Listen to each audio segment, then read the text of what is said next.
Hello दोस्तों, नमस्कार। मैं प्रवीण कुमार। दोस्तों, मेरे पीके चैनल में आपका स्वागत है। दोस्तों, आज हम बात करेंगे अंतर्राष्ट्रीय व्यापार, इंटरनेशनल ट्रेड की। तो दोस्तों, आप चैनल पे नए हो तो प्लीज़ चैनल को सब्सक्राइब कर लें, लाइक कर लें और प्लस दोस्तों को शेयर कर दें, जिसमें से कि उनको भी, क्योंकि ये छोटे एग्ज़ाम से लेके बड़े एग्ज़ाम तक के लिए बहुत ही इम्पोर्टेंट है। तो दोस्तों, प्लीज़ चैनल को सब्सक्राइब कर लें और हम चलते हैं अपने टॉपिक पे। तो सबसे पहले हम बात करेंगे कि अंतर्राष्ट्रीय की परिभाषा। तो दोस्तों, जैसे कि अंतर्राष्ट्रीय की परिभाषा हम देखेंगे।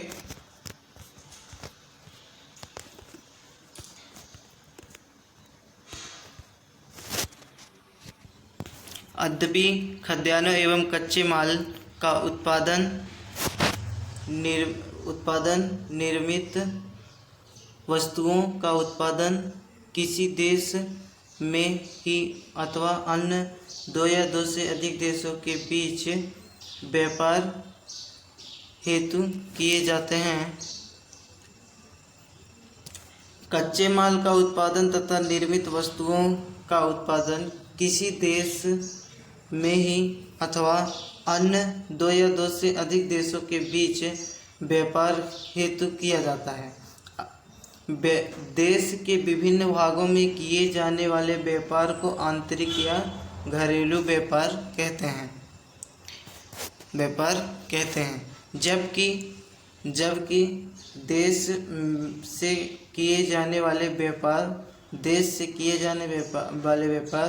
विदेशी या अंतर्राष्ट्रीय व्यापार कहलाते हैं या कहा जाता है। हम बात करें कि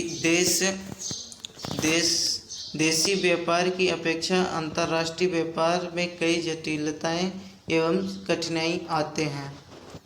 ये कठिनाई क्या क्या हैं? तो जैसे कि भाषा का संचार, कोई इंग्लिश बोलता है, कोई हिंदी, कोई चाइनीज।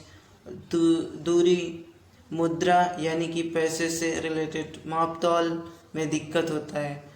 प्रतिस्पर्धा एवं राष्ट्रीय नीतियों तथा वस्तुओं की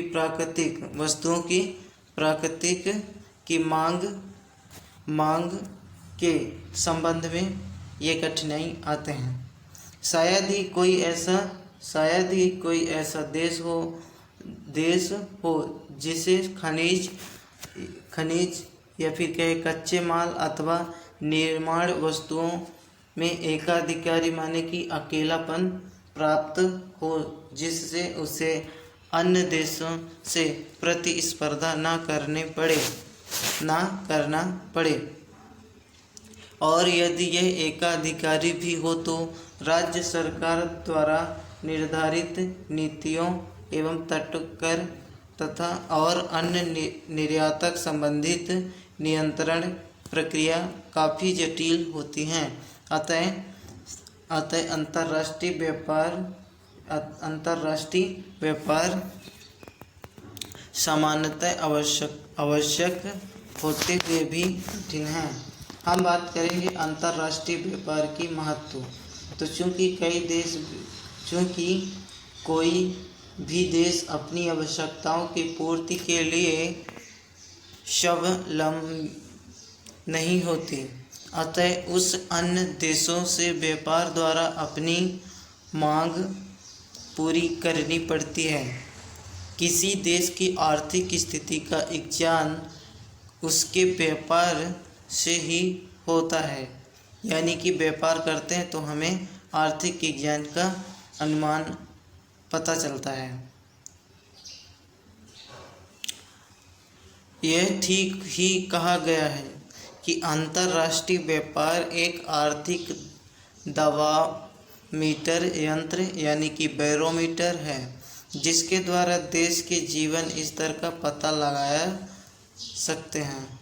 किंतु जिन देशों में जनसंख्या घनी हो, वहाँ प्रति व्यक्ति आय का मूल्य उन देशों की तुलना में काफ़ी कम होता है जहाँ जनसंख्या कम होती है। अतः अनेक बार अंतर्राष्ट्रीय व्यापार से ही आर्थिक स्तर का पता, किंतु यह आवश्यक ज्ञात हो जाता है कि कोई देश अन्य देश की तुलना में कहाँ है।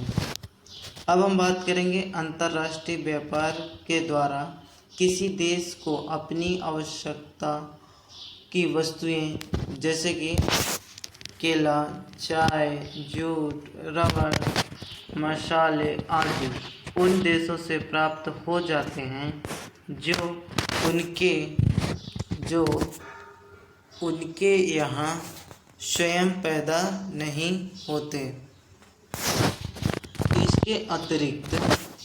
इसके अतिरिक्त इन वस्तुओं का उत्पादन या उत्पादित वर्ष भर ही बिना किसी रुकावट के होते रहते हैं। उपभोक्ताओं को अपनी पसंद की वस्तुएं चयन की सुविधा भी मिलती है। किसमें? अंतर्राष्ट्रीय व्यापार में। उदाहरण के लिए फ्रांस अपनी फैशन, सौंदर्य पसंद वस्तुओं का उत्पादन, इटली टाइपराइट, भारत तैयार फैशन के लिए विश्व में प्रसिद्ध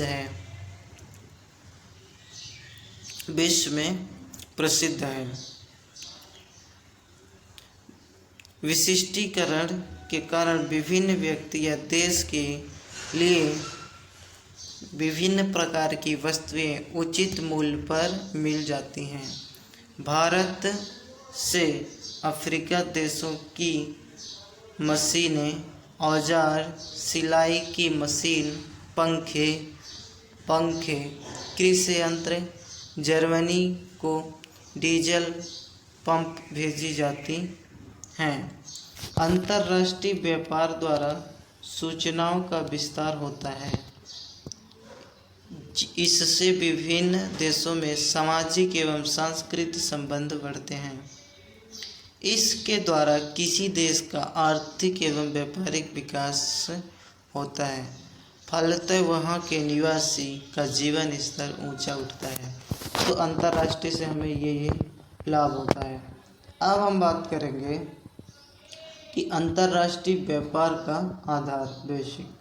तो अंतर्राष्ट्रीय व्यापार का मूल आधार भौतिक, आर्थिक तथा राजनीतिक घटक हैं। तो नंबर 1 हम बात करेंगे भौतिक घटक, फिजिकल फैक्टर्स। तो इस भौतिक घटक में उस देश की भूगर्भिक संरचना, मिट्टी, जलवायु इस बात को प्रभावित करती है कि कौन सा खनिज, कौन सी फसल, किस प्रकार का उत्पादन वहाँ संभव होगा। उपयुक्त जलवायु दशाओं में ही प्राकृतिक संसाधन, वनस्पतियाँ, पशु, जीव, कृषि उत्पादन, खनिज पैदा किए जा सकते हैं। अतः क्षेत्र विशेष में ही वन संपत्ति, मांस, दूध, कृषि उत्पादन फसलों प्राप्त होते हैं, जिनका अत्यधिक या अभाव अंतर्राष्ट्रीय व्यापार को जन्म देता है। चाय, जूट, कहवा, रबड़, गन्ना, चावल, लकड़ियाँ सभी उष्ण कटिबंधीय के उत्पादक हैं, जबकि गेहूँ, राई, सेब, चुकंदर ये शीतोष्ण कटिबंधीय की देन है। और शीतोष्ण कटिबंधीय घास के मैदान से ही व्यावसायिक पशुपालन द्वारा मांस, चमड़ा, खाल, मक्खन, ऊन आदि प्राप्त किए जाते हैं। ये सब उन देशों को निर्यात किया जाता है जहां भौतिक दृष्टि से इनका उत्पादन संभव नहीं है। जहां इनके उत्पादन लागत सामान्य से अधिक है।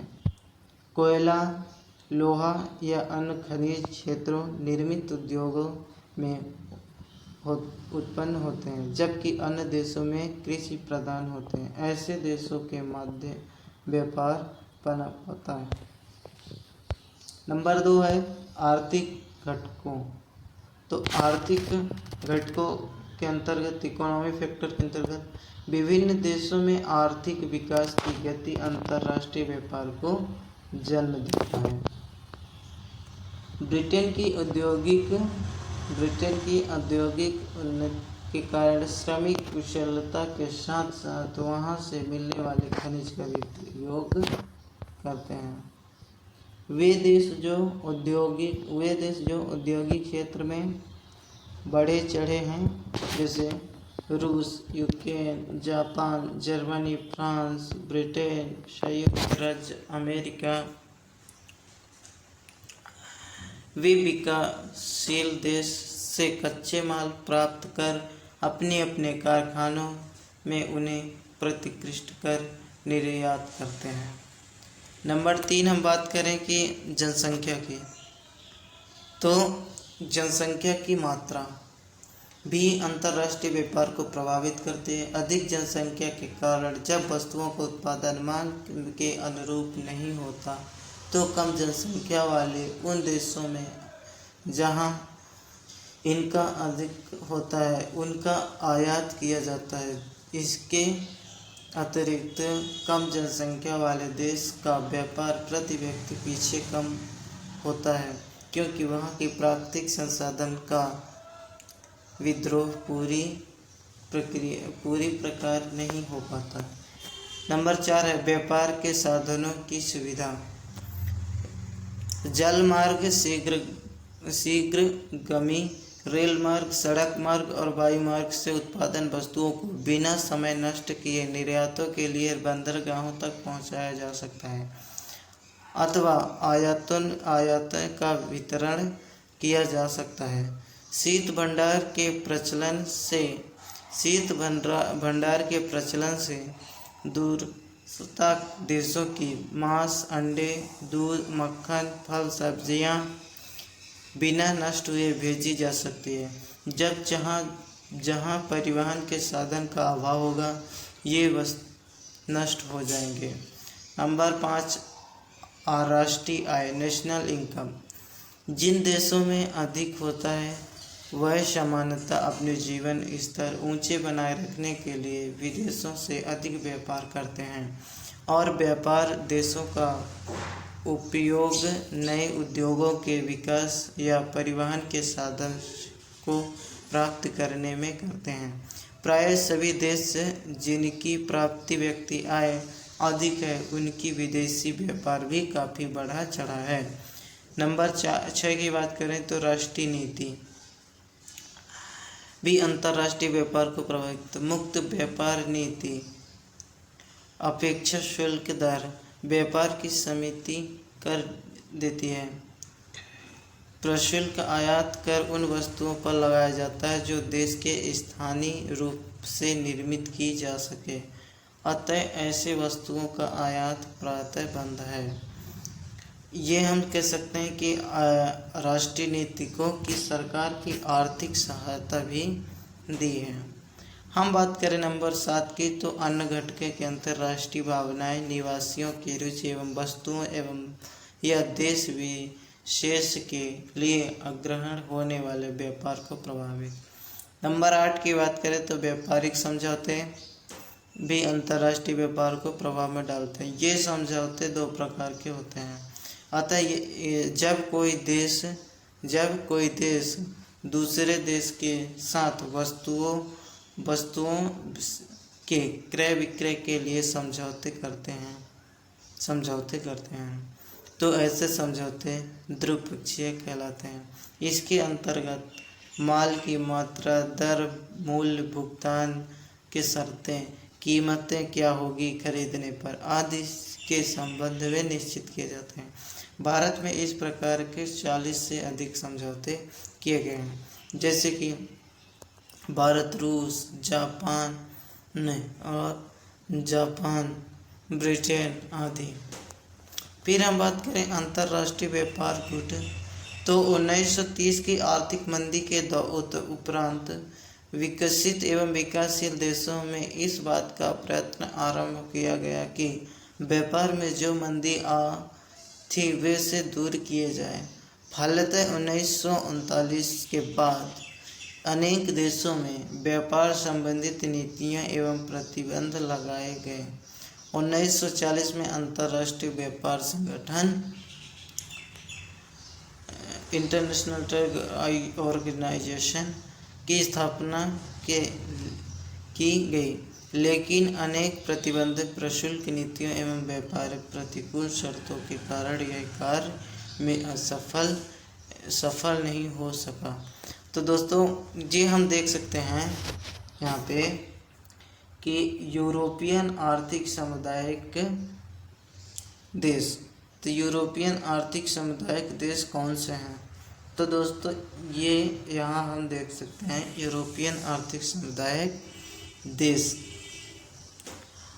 फिर हम बात करें साम्यवादी देश। तो साम्यवादी देश ये हैं, ये पूरे साम्यवादी देश के अंतर्गत आते हैं। फिर अगर हम बात करें कि यूरोपियन स्वतंत्र व्यापारिक क्षेत्र, यूरोपियन स्वतंत्र व्यापारिक क्षेत्र यहाँ आते हैं इन देशों के अंतर्गत। फिर हम बात करें कि लैटिन अमेरिका स्वतंत्र व्यापार संघ, तो लैटिन अमेरिका स्वतंत्र व्यापार संघ, तो ये यहाँ आते हैं। फिर मध्य अमेरिका व्यापार स्वतंत्र क्षेत्र, तो यहाँ पे है। फिर हम बात करें पेट्रोलियम निर्यातक करने वाले व्यापार क्षेत्र, तो पेट्रोलियम निर्यातक करने वाले व्यापार क्षेत्र ये हैं। फिर हम बात करें कि आपसी आर्थिक सामुदायिक देश, तो आपसी सामुदायिक देश, तो ये हैं। फिर पूर्वी सेवा देश, तो ये हैं। तो दोस्तों ये हम देख सकते हैं मकर रेखा, भूमध्य रेखा और कर्क रेखा। तो अगर वीडियो पसंद आया हो तो प्लीज़ दोस्तों चैनल को सब्सक्राइब कर दें और वीडियो को लाइक कर दें। अगर आप लोग लाइक करते हैं तो वीडियो बनाने में अच्छा लगता है, और जब लाइक ही नहीं मिलता तो वीडियो बनाने में दिक्कत आता है। तो दोस्तों अगर आपको कुछ समझ में ना आया हो तो वीडियो फिर से देख लें। मिलते हैं हम अगले वीडियो में जल्दी से।